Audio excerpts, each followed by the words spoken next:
Урматтуу кыргыз эли, мен Али Садыков Бактыбектин апасымын. Бактыбек апоплексик анемия менен 4 жылдан бери ооруп келет. Бүгүнкү күндө биринчи пересадкасы болду, бирок жыйынтык жакшы болбогондуктан Бактыбекке кайра экинчи пересадка жасоого туура келип атат. Сиздерден суранарым, Бактыбекке жардам бериңиздерди суранам. Биринчи пересадкабыздан $55,000 төлөшүбүз керек болчу.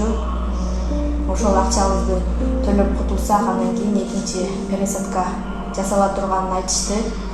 Бүгүнкү күндө Бактыбектин абалы химия алып атат.